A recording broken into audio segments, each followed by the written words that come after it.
Guys, अगर आप air force, navy या फिर एनडीए की तैयारी कर रहे हैं तो आपके लिए बहुत ही अच्छी खुशखबरी है। परीक्षा पे न्यू प्रैक्टिस सेट्स लॉन्च हो चुके हैं और उससे भी अच्छी चीज है कि टॉप 100 कैंडिडेट्स को, जो कि इस वीडियो के डिस्क्रिप्शन में दिए गए लिंक के थ्रू जाकर के डाउनलोड करके और ये कोड डालेंगे एबी स्टडी 50, उन्हें 50% का ऑफ मिलेगा। यानी कोई प्रैक्टिस सेट अगर 200 रुपए का है तो वहां पे आपको 100 रुपए ही पे करने होंगे। तो जल्दी से जाओ, लाभ उठाओ, काफी अच्छे क्वेश्चंस हैं।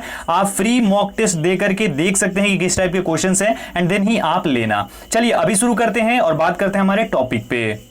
हेलो गाइस, कैसे हैं आप लोग? आई होप कि आप सभी लोग ठीक होंगे। मैं हूं अभिषेक और आप देखना शुरू कर चुके हैं स्टडी विद अभिषेक। तो गाइस, जैसा कि मैंने बोला था आप लोगों से कि अब आपके लिए इंग्लिश भी मैं करवाऊंगा, तो आज पहला जो है टेस्ट लेके आ गया हूं, पहला सेट लेके आ गया हूं ग्रामर का, जिसमें कि हम फिल इन दी ब्लैंक्स करने वाले हैं एयरफोर्स, नेवी और इंडिया के लिए। क्वेश्चंस बहुत ही ज़्यादा इंपॉर्टेंट है और बहुत अच्छे लेवल के क्वेश्चंस हैं, आपको देखने के बाद पता चल जाएगा। कोशिश करना इसमें अच्छा स्कोर करने का। 10 क्वेश्चंस है, कोशिश करना 10 आउट ऑफ 10 करने का, क्योंकि आप पहले से तैयारी कर रहे हो। लेकिन जो भी आपका स्कोर हो कमेंट सेक्शन में कमेंट कर देना, आपका जो सजेशन हो वो भी कमेंट सेक्शन में कमेंट कर देना। वीडियो कैसी लगी ये भी आप कमेंट सेक्शन में कमेंट करके बताना। वीडियो को शुरू करेंगे, लेकिन उससे पहले बोलना चाहूँगा कि अगर आप चैनल पे नए हो और इंडियन एयरफोर्स, नेवी और एनडीए की तैयारी कर रहे हो तो चैनल को सब्सक्राइब करके बेल आइकन को जरूर प्रेस कर देना। चलिए शुरू करते हैं और देखते हैं क्वेश्चंस को। गाइस, पहला क्वेश्चन आपकी स्क्रीन पर है। क्वेश्चन है, our country is spiritual country, there's dash religious. Option है हमारे is, are, also and have.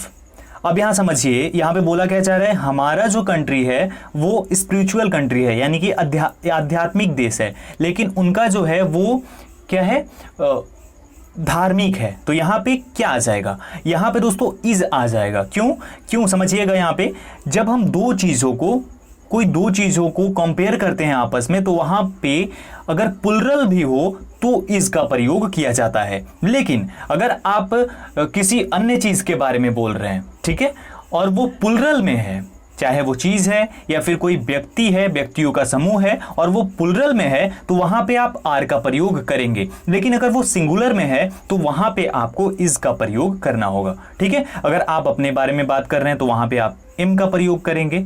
ठीक है, ये चीज क्लियर रखिएगा। लेकिन जब आप कंपेयर करेंगे तो वहां पे आपको प्लुरल में भी इज का ही प्रयोग करना होगा। तो करेक्ट आंसर क्या हो जाएगा? ऑप्शन नंबर ए करेक्ट हो जाएगा। दूसरा सवाल देखते हैं। दूसरा सवाल आपकी स्क्रीन पर है, our sir teaches mathematics dash English. यहां पे ऑप्शंस है अक्रॉस, बिसाइड्स, बिसाइड और बोथ। इसके लिए हमारा करेक्ट आंसर क्या हो जाएगा? आप लोग सोचो एक बार। इसके लिए करेक्ट आंसर हमारा हो जाएगा ऑप्शन बी, यानी कि besides. Our sir teaches mathematics besides English. अब यहां समझिए क्यों हो जाएगा। बिसाइड्स का मतलब होता है कि अलावा या फिर उसके अलावा, यानी कि हमारे जो सर हैं वो मैथमेटिक्स यानी गणित के अलावा इंग्लिश भी पढ़ाते हैं। ये इसका सेंटेंस का मतलब हो जाएगा। तो जहां पे के अलावा होगा वहां पे बिसाइड्स का प्रयोग किया जाएगा। इस तरीके का जो सेंटेंस होगा उसमें।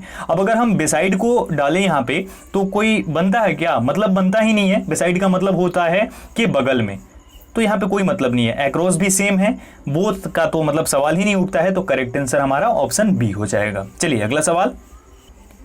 अगला सवाल है हमारा 3 number, please come dash the bathroom. Option है आउट ऑफ, ओवर, ऑन और इन। यहां पे तो बिल्कुल सही आंसर हमको दिखाई दे रहा है।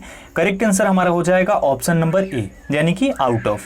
Please come out of the bathroom. अब इसका मतलब हो जाएगा कि कृपया बाथरूम के बाहर आ जाइए, यानी कि बाहर आने को बोला जा रहा है। तो वहां पे कम आउट ऑफ का प्रयोग होगा, बाहर आने के लिए बोला जा रहा है। तो बाकी जो प्रीपोजिशन है, ओवर है, ऑन है, इन है, इनका कोई मतलब ही नहीं बनता है। तो करेक्ट आंसर हमारा ऑप्शन नंबर ए हो जाएगा। चलिए अगला सवाल। अगला सवाल है, please don't laugh dash those beggars. For, against, at और फ्रॉम, ये हमारे ऑप्शंस हैं। करेक्ट आंसर इसके लिए हो जाएगा हमारा ऑप्शन नंबर सी, यानी कि एट। यानी कि please don't laugh at those beggars, यानी कि लाफ एट का मतलब होता है, ये जो है लाफ एट का मतलब हो जाता है टू मेक फन, यानी कि मजाक बनाना, किसी का मजाक बनाना। तो वहां पे लाफ एट का प्रयोग किया जाता है। तो क्या है? Please don't laugh at those beggars, यानी कि उन भिखारियों का मजाक मत बनाओ। ठीक है, इसका मतलब हो जाएगा। अगेंस्ट, फॉर और फ्रॉम, इनका कोई मतलब नहीं बनता है यहाँ पे। ठीक है, अगला सवाल। 5 नंबर सवाल है, please stop dash so many mistakes. Option हमारे हैं टू मेक, मेक, मेकिंग और मेक्स। आपने सुना भी होगा कहीं कहीं पे, अगर आप बात कर रहे हैं और कोई आपके साथ है जो कि बहुत बार गलतियां कर रहा है, तो वहां पे क्या प्रयोग किया जाता है, please stop making so many mistakes, यानी कि कृपया बहुत सारी गलतियां करना बंद कर दो। ठीक है, ये हो जाता है, तो मेकिंग यहां पे हो जाएगा। ठीक है, मेकिंग हो जाएगा। ये सब जो है टू मेक, मेक और मेक्स कोई सेंस नहीं बनाते हैं, इस सेंटेंस में इसका यूज नहीं हो पाएगा, अगर करेंगे तो गलत हो जाएगा, तो मेकिंग हो जाएगा। यानी कि प्लीज स्टॉप डैश जो है यहां पे डैश की जगह पे मेकिंग आ जाएगा। इस टाइप का जो सेंटेंस होगा यही करेक्ट आंसर हो जाएगा, please stop making so many mistakes.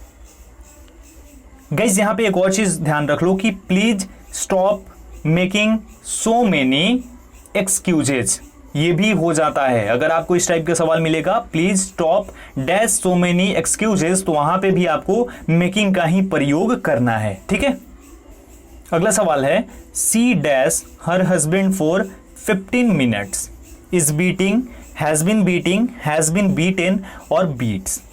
यहां पे इसके लिए करेक्ट आंसर क्या हो जाएगा। गाइस आपने सुना होगा कि अगर कोई कार्य पहले से यानी कि पास्ट से होते आ रहा है, पास्ट में कुछ समय से होते आ रहा है, तो वो क्या होता है, वो हमारा पास्ट परफेक्ट कंटिन्यूअस टेंस हो जाता है। क्या होता है, past perfect continuous tense. That means कि यहां पे करेक्ट आंसर हो जाएगा ऑप्शन बी, यानी कि has been. C has been beating her husband from 15 minutes, यानी कि वो अपने पति को 15 मिनट से पीटते आ रही है, यही हो जाएगा। तो अगर आपको ये दिखाई दे कि कोई कार्य पहले कुछ समय से यानी कि पास्ट में कुछ समय से होते आ रहा है, दैट मीन्स कि उसमें पास्ट परफेक्ट कंटिन्यूअस टेंस का प्रयोग किया जाएगा। अगला सवाल है, the English dash English, speak, spoke, spoken और इज स्पोकन। करेक्ट आंसर इसके लिए क्या हो जाएगा हमारा, यहां पे जो द इंग्लिश है इसका मतलब हो गया अंग्रेज, यानी कि इंग्लिश मैन। तो द इंग्लिश स्पीक इंग्लिश, ये करेक्ट फॉर्म हो जाएगा हमारा। सेंटेंस का जो करेक्ट फॉर्म होगा वो हो जाएगा द इंग्लिश स्पीक इंग्लिश, यानी इंग्लिश जो है ये इंग्लिशमैन को जो है प्रदर्शित करता है। ठीक है, तो इसका मतलब हो गया कि कोई अंग्रेज, तो द इंग्लिश स्पीक इंग्लिश। ठीक है, अगला सवाल है, the rain comes dash the clouds, in है, नियर है, फ्रॉम है और अंडर है। करेक्ट आंसर इसके लिए क्या हो जाएगा हमारा। गाइस जो रेन है, जो बारिश है, वो क्लाउड के अंदर से आ रही है। यहाँ पे इनका तो प्रयोग कर नहीं सकते हैं हम, नियर का प्रयोग कर सकते हैं क्या, क्या जो रेन है वो क्लाउड के पास से आ रही है, नहीं आ रही है ना, इस तरीके का प्रयोग नहीं कर सकते। नियर का प्रयोग नहीं कर सकते हैं, फ्रॉम का कर सकते हैं, the rain comes from the clouds, मुझे लगता है कि बिल्कुल कर सकते हैं। The rain comes from the clouds, यानी कि जो बरसात है, जो वर्षा है, वो बादलों में से आ रही है। अंडर का तो कोई सवाल ही नहीं बनता है, अंडर हो ही नहीं सकता है, तो हो जाएगा the rain comes from the clouds. अगला सवाल गाइस, अगला सवाल है, the ship dash Robinson arrived on the island. Option है had been broken, having been broken, having broken और हैज ब्रोकन। करेक्ट आंसर इसके लिए क्या हो जाएगा, आप लोग इसके लिए गेस करो करेक्ट आंसर क्या हो जाएगा। और ये सवाल मैं छोड़ देता हूं, आप लोगों को कमेंट सेक्शन में कमेंट करके बता देना है कि इसका करेक्ट आंसर क्या हो जाएगा। बहुत ही इजी सवाल है और इसको आप इजीली बता सकते हो, कमेंट करके जरूर बताना कि इसका करेक्ट आंसर क्या होगा। कल के वीडियो में आपको बता दूंगा इसका करेक्ट आंसर। ठीक है, अगला सवाल है guys, the stars dash counted, can be, can not be और मस्ट। गाइस यहां ध्यान से समझिए कि द स्टार्स डैश काउंटेड, यानी कि यहां पे बोला जा रहा है स्टार्स को काउंट करने के बारे में। तो क्या स्टार्स को काउंट किया जा सकता है, क्या ये पॉसिबल है, क्या ये पॉसिबिलिटी है कि हम तारों को गिन सकें, नहीं है पॉसिबल ना। दैट मीन्स कि करेक्ट आंसर हमारा हो जाएगा ऑप्शन सी, यानी कि can not be. The stars can not be counted, यानी कि तारों को हम नहीं गिन सकते हैं, तारों को नहीं गिना जा सकता है। ठीक है, तो the stars can not be counted, ये हो जाएगा करेक्ट आंसर। तो जो मैंने 9 नंबर का आप लोगों का पूछा क्वेश्चन को, उसका जवाब आपको कमेंट सेक्शन में कमेंट करके दे देना है। वीडियो अगर आपको अच्छी लगी हो तो वीडियो को लाइक कर देना, शेयर करना अपने दोस्तों के साथ, और चैनल पे न हो तो चैनल को सब्सक्राइब कर लेना। कोई सजेशन हो तो दे देना, क्योंकि पहला दिन था तो गलतियां हुई होंगी मेरे से भी, तो अगर कोई गलती हुई हो तो उसको माफ कर देना। इस वीडियो में इतना ही, मिलता हूं एक और वीडियो के साथ। Thank you so much.